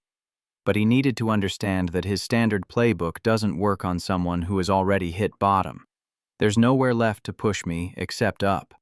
The night that followed was preparation disguised as survival. Evelyn worked on her laptop, compiling Dorothy Palmer's documentation into digital formats that could be backed up across multiple secure locations, creating redundancy that would survive any attempt at physical destruction. Jalen continued through his sister's boxes, uncovering layer after layer of strategy and analysis that demonstrated just how thoroughly Denise had prepared for a fight she knew she would not live to finish. In the bottom of the final box, he found one more envelope, this one addressed to him personally in his sister's handwriting. The letter inside was dated 3 weeks before her death. "Little brother," Denise's voice spoke from beyond the grave. "If you're reading this, I'm gone and you're doing what I always hoped you would do, fighting back against the people who destroyed our family. I know I'm leaving you with burdens you never asked for.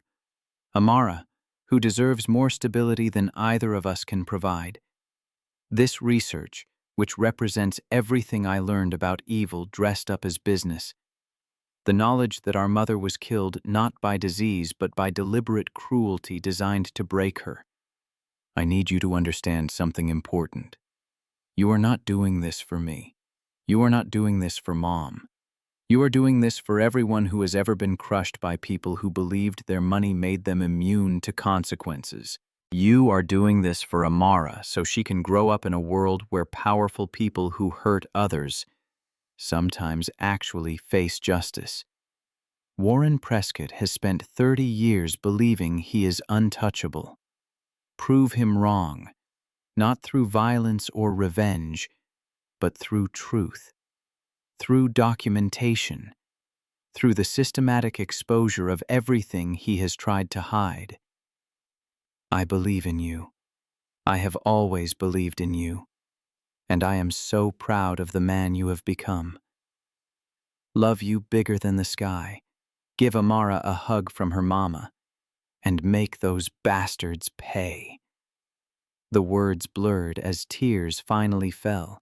Grief and determination and love and loss all mixed together into something he could not separate into component parts. Evelyn found him in the kitchen an hour later, the letter still in his hands, his face still wet with tears he had stopped trying to hide. She said nothing, simply sat beside him and waited until he was ready to speak.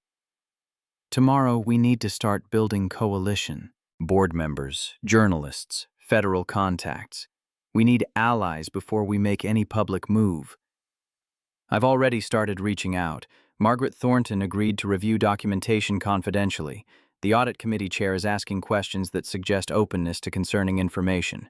There are cracks in Warren's support structure that we can exploit." "And the board meeting? The one you mentioned scheduling?" "1 week from tomorrow. I've put it on the official calendar as a strategic planning session, nothing that would trigger Warren's suspicion. But when the board convenes, they're going to hear everything. The 47 families, the stolen compensation fund, the pattern of destruction that spans 3 decades. Jalen looked at his sister's letter one more time, at the words that had been waiting for him to find the courage to read them. Then we have 1 week to prepare the case that Denise spent 3 years building. 1 week to organize evidence that Warren has spent 30 years trying to bury. Is that enough time? It will have to be. I'm done waiting. I'm done hiding. I'm done letting Warren Prescott control the timeline of his own accountability. Outside the window, the first light of dawn was beginning to color the eastern sky, a new day arriving with all its possibilities and dangers. 1 week until everything changed. Warren Prescott arrived at his corner office before dawn on the morning that would determine everything. The Baltimore skyline spread beneath his windows like a map of territory he had spent 30 years conquering. Buildings his company had developed, neighborhoods his decisions had transformed, lives his power had shaped in ways most people would never fully comprehend. He had built an empire from the raw materials of other people's desperation, and he had protected that empire with the ruthlessness that success required. His phone displayed 17 messages from the security team he had positioned throughout the city. Evelyn had left her apartment at 6:15, driving her own car rather than using a company vehicle. Jalen Bridgewater had been seen carrying boxes from his building to a rental van, assisted by an elderly woman from one of the lower floors. The board members were arriving in ones and twos, their faces captured by building security cameras displaying expressions that suggested conversations had been happening without Warren's participation or knowledge. Preston. Warren's voice carried across the office to where his CFO sat reviewing financial documents with the particular attention of a man searching for vulnerabilities in his own defenses. What's our exposure if everything Dorothy Palmer gave them becomes public? Preston Holloway looked up from the papers, his face carrying exhaustion that had accumulated over sleepless nights. Significant. The compensation fund transfers alone could trigger SEC investigation.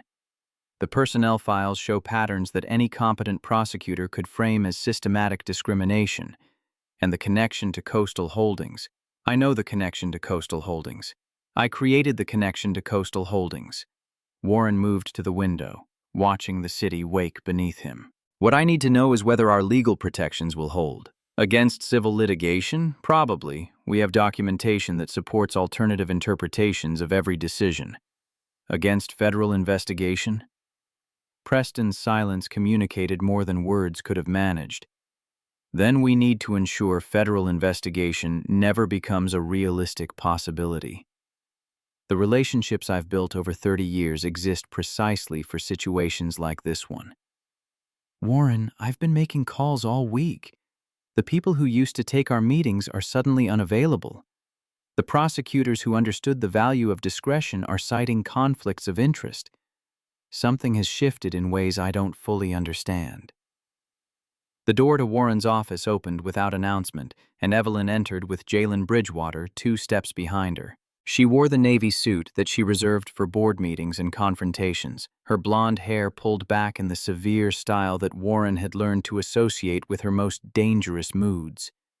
The maintenance worker, though Warren was beginning to understand that description captured nothing essential about the man, carried a briefcase that looked heavy with consequences. "Uncle."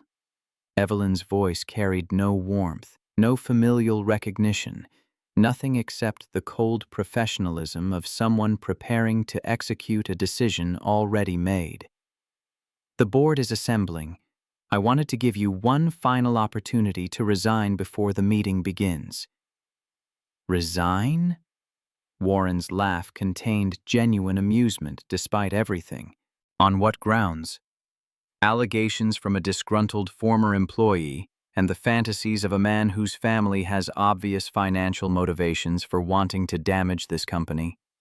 On the grounds of 30 years of systematic fraud, embezzlement of funds intended for victims of corporate malfeasance, and actions that directly contributed to the deaths of innocent people.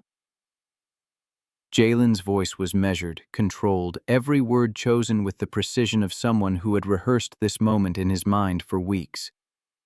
On the grounds that federal prosecutors received copies of everything Dorothy Palmer documented, along with analysis prepared by my sister before her death, along with testimony from witnesses who have decided that your money is worth less than their consciences.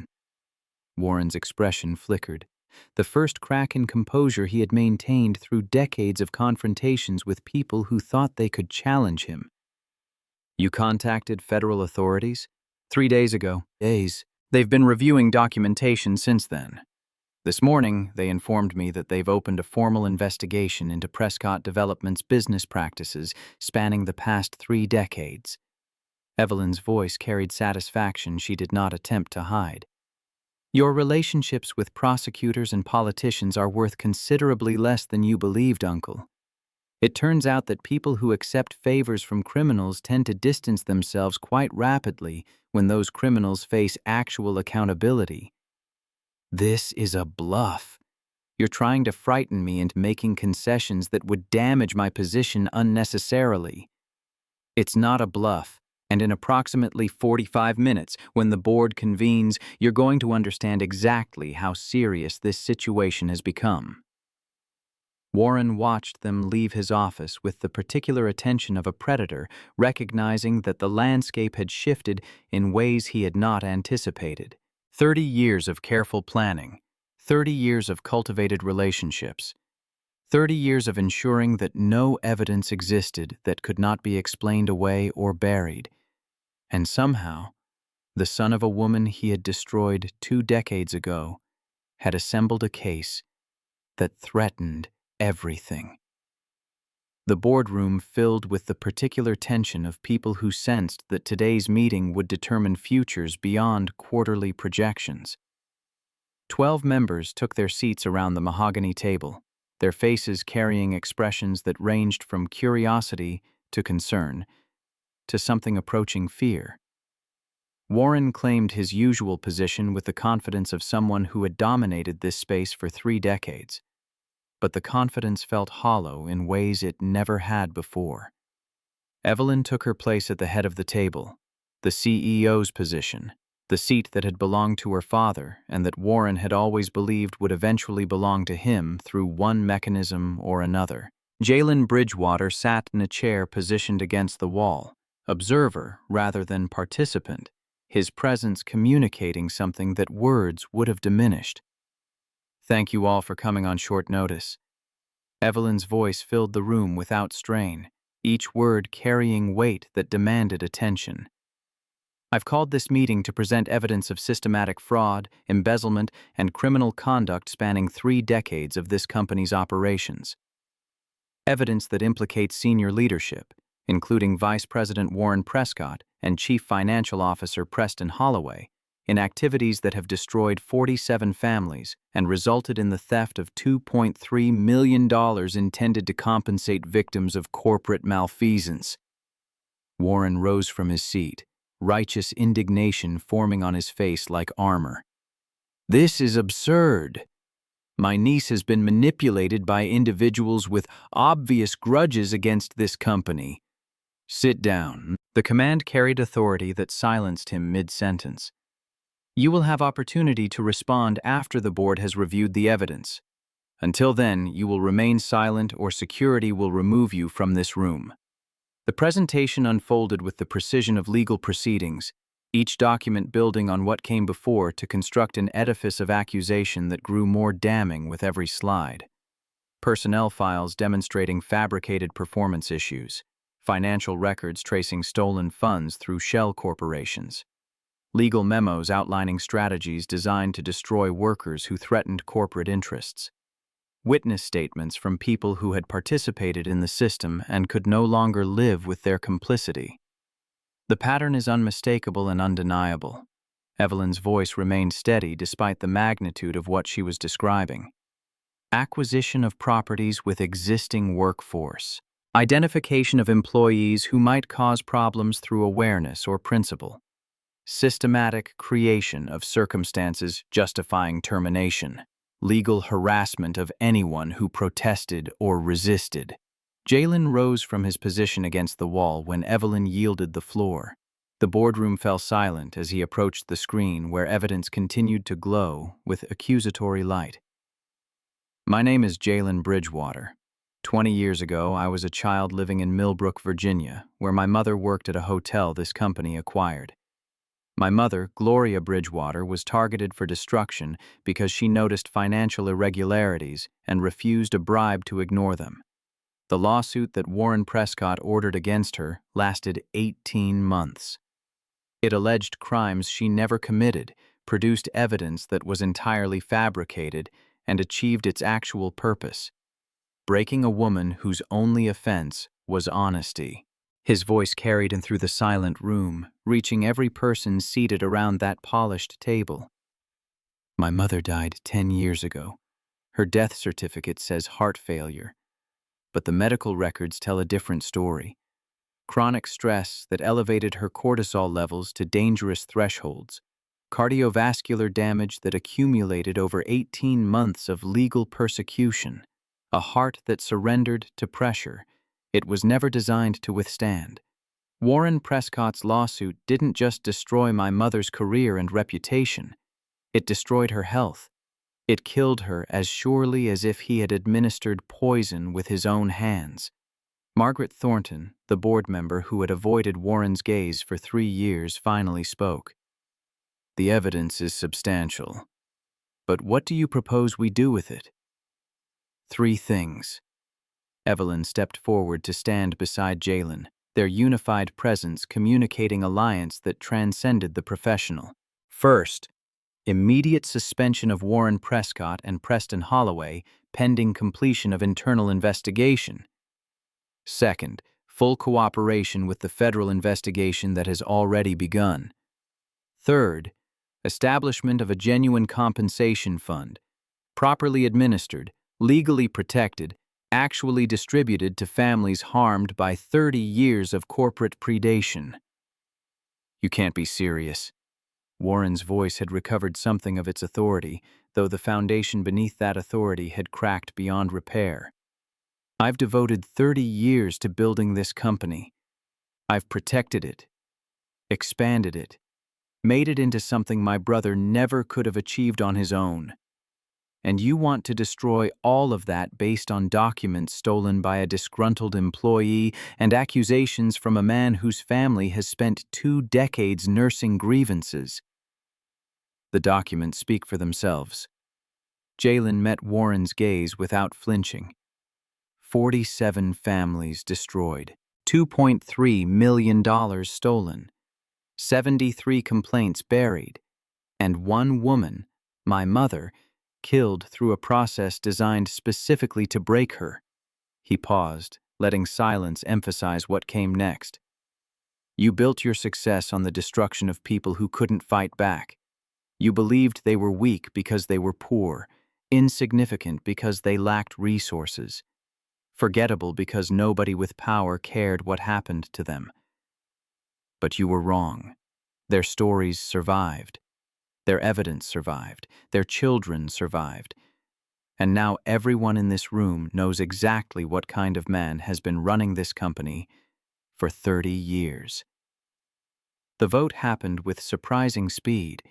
Board members who had spent years enabling Warren's conduct suddenly discovering principles they had previously found inconvenient to exercise. Suspension passed unanimously, with only Warren and Preston voting against.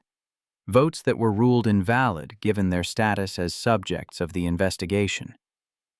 Federal agents arrived before Warren could leave the building, their presence announced by the particular authority of people who carried warrants rather than requests. The arrest happened in the lobby, witnessed by employees who had gathered to observe whatever was unfolding on the executive floor. Warren's face, captured by security cameras and cell phones alike, displayed shock that had not fully transformed into comprehension. Preston Holloway was taken into custody at his home 2 hours later, his cooperation with investigators beginning before he had finished processing the reality of handcuffs on his wrists. The weeks that followed brought the particular chaos of institutions discovering that their foundations had been compromised. FBI forensic accountants traced money through shell corporations that Warren had believed impenetrable. Journalists who had received advance copies of key documents published investigations that expanded public understanding of what had happened. Lawyers representing the 47 families filed coordinated legal actions that would eventually result in settlements totaling more than the original compensation fund had ever contained. Warren's trial lasted 4 months, his defense team's arguments crumbling against the weight of documentation that Denise Bridgewater had compiled and Dorothy Palmer had preserved and Jalen had finally brought into the light. The jury deliberated for less than 6 hours before returning guilty verdicts on 12 counts of wire fraud, 8 counts of money laundering, and conspiracy charges under the RICO statute that Denise had identified as the appropriate framework years before her death.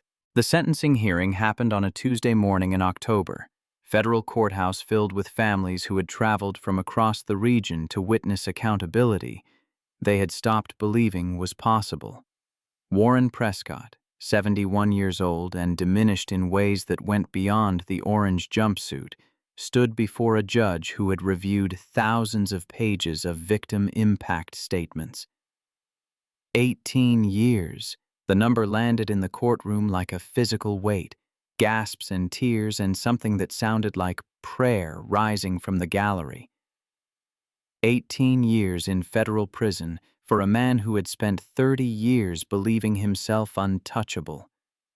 Preston Holloway received 12 years, his cooperation with prosecutors earning reduction from the 25 years he might otherwise have faced. The compensation fund was reconstituted with recovered assets, additional contributions from Prescott Development's operating budget, and voluntary donations from board members who discovered that conscience could be expensive, but was ultimately worth the price.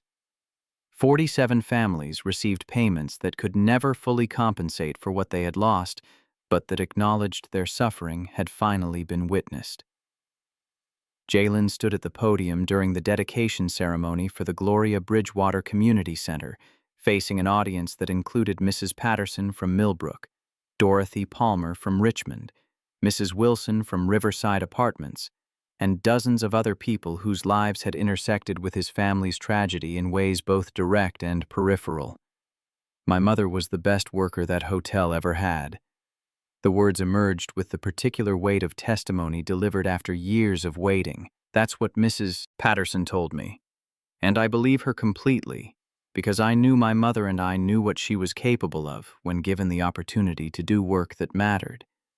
She was kind to everyone. She never missed a day.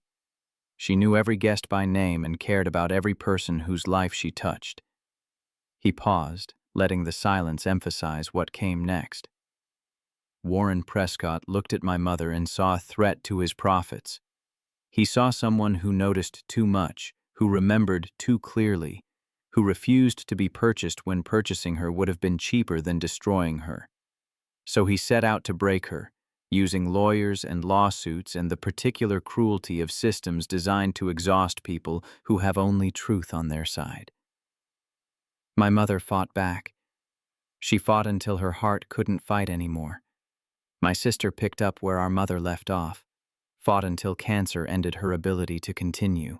And now I'm standing here in a building that bears my mother's name, speaking to people who understand that this story is not about one family's tragedy. It's about what happens when we allow powerful people to operate without accountability, when we accept the destruction of vulnerable communities as acceptable cost of doing business. The Gloria Bridgewater Community Center would serve thousands of families in its first year, providing legal assistance to workers facing unjust termination, housing support for families threatened with displacement, educational programs for children whose futures might otherwise be limited by circumstances beyond their control. The scholarship fund bearing Gloria's name would send young people to colleges they had never dared to dream of attending. 1 year after Warren Prescott's conviction, Jalen stood on the beach in Millbrook where everything had begun. The sand was warm beneath his bare feet, despite the October breeze, the Atlantic spreading before him with the same endless promise it had offered when he was 10 years old and believed that blood oaths could bind people together across any distance. Amara played at the water's edge, her gap-toothed smile long since replaced by the emerging permanence of adult teeth, her gangly 8-year-old limbs carrying her through waves that retreated before her enthusiasm. The trophy she had won at the state science fair, first place for her project on plant growth under varying light conditions, sat in a place of honor on the shelf above her bed in their new apartment. Evelyn appeared beside him, her hand finding his with the ease of familiarity that had developed over months of shared purpose and shared grief and shared discovery that the connection between them had never truly broken, despite 20 years of separation. "I've been thinking about the oath we made." Her voice was soft, carried on salt wind, meant for him alone. "The blood promise on this beach when we were children. The promise I thought you had forgotten." "I never forgot. I just didn't understand what I was promising, what it would cost to keep that promise, what we would have to become to honor it." She turned to face him, her blue eyes holding something that had grown beyond childhood friendship into territory neither of them had anticipated. "I want to make a new oath. Not in blood this time. Just words, and the commitment to mean them for the rest of our lives." "What kind of oath?" "The kind where I promise to keep showing up. Not because you need me to, though I hope you'll always need me at least a little. Because I want to. Because showing up for you and for Amara has become the most important thing I do." She paused, her gaze steady on his. "And I want you to promise the same thing, that you'll let me show up. That you won't push me away when things get hard because you think you need to carry everything alone." "I promise." The words came easier than he had expected, released from the place where he had held them waiting for someone worthy of receiving them. "I promise to let you in. I promise to build something together instead of just surviving alone. I promise to believe that I deserve the happiness you're offering." Amara came running up the beach toward them, her hands full of shells she had collected, her face bright with the particular joy that children carried when the adults in their lives were happy. "Uncle Jay! Miss Evelyn! Look what I found!" She displayed her treasures with the pride of someone who had discovered genuine wealth. "This one has purple in it, and this one is shaped like a heart, and this one—" She held up a small spiral shell, its surface catching afternoon light with iridescent shimmer. "This one is my favorite because it's not perfect, but it's still beautiful." That's a good way to think about things. Jalen knelt to examine each shell with the serious attention it deserved. Sometimes the imperfect things are the most valuable because they've survived whatever tried to break them. Can we keep them? All of them? We can keep them forever. Evelyn knelt beside them, her presence completing a picture that Jalen had not known he was waiting to see until it finally materialized. "Maybe we can make something with them. A decoration for your room in the new place." "Our new place." Amara's correction was gentle but firm. "You live with us now, so it's our place, for all three of us." The word family hung unspoken in the salt air, too precious and too new to be pronounced aloud, but present nonetheless in everything that connected them. "Bigger than the sky?" Amara asked, the phrase that had traveled through 3 generations now finding its home in a 4th. "Bigger than the sky," Jalen confirmed, pulling both of them into an embrace that said everything words could not capture. "Bigger than all the stars in it. Bigger than everything." They walked back along the beach as the sun descended toward the horizon, 3 figures silhouetted against light that painted the sky in colors that seemed impossible, and yet were entirely real. Behind them, the waves erased their footprints from the sand as waves always did, temporary marks disappearing into permanent tides. Ahead of them, the future spread like a map waiting to be drawn by hands that finally had the freedom to choose their own direction. The Gloria Bridgewater Community Center would help thousands more families in the years to come. The scholarship fund would educate young people whose lives might otherwise have been constrained by the same forces that had destroyed Jalen's family. The reforms implemented at Prescott Development would become models studied by other companies confronting their own histories of exploitation. None of it would bring Gloria Bridgewater back from the grave where Warren Prescott's cruelty had placed her. None of it would restore the years Denise had lost to cancer, fighting for justice while her body surrendered to disease. None of it would undo the suffering of 47 families whose lives had been disrupted by calculated corporate malice. But it mattered. It made a difference. It proved that systems designed to crush people could be dismantled by people brave enough to refuse crushing. We changed our corner of the world. Jalen spoke the words more to himself than to anyone else, a summary of everything that had happened since Evelyn appeared at his door with a bracelet and a letter, and the beginning of answers to questions he had carried for 20 years. That's all anyone can do. Change your corner, and trust that the changes will spread. They're spreading. Evelyn's hand tightened in his. I can feel it.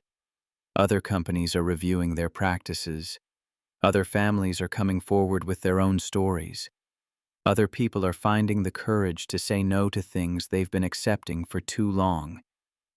Then it was worth it. All of it. Amara ran ahead of them on the sand, her silhouette dancing against the sunset. Her laughter carrying on wind that smelled of salt and possibility. She had lost her mother to cancer, had faced uncertainty and fear that no child should have to face, had weathered storms that would have broken many adults. But she was still running, still laughing, still looking forward to a future that finally seemed bright enough to hope for. Jalen thought of his mother, of her smile in the photograph that now sat on the mantel of their new apartment. He thought of his sister, of her determination to document truth that she knew she would not live to see vindicated. He thought of the oath he had sworn as a child on this same beach, blood mixing with blood, promises made in innocence that had somehow been kept despite everything that tried to prevent their keeping. The sun touched the horizon, painting the sky in colors that seemed too beautiful for the world they lived in. But perhaps that was precisely the point. Perhaps beauty existed specifically to remind people that ugliness was not the only possibility, that destruction was not the only outcome, that even the most damaged things could heal if given enough time, and enough love, and enough stubborn refusal to surrender. Love you bigger than the sky, he said to the evening air, to the memory of his mother, to the spirit of his sister, to the child running ahead of him and the woman walking beside him. Bigger than the sky. Always.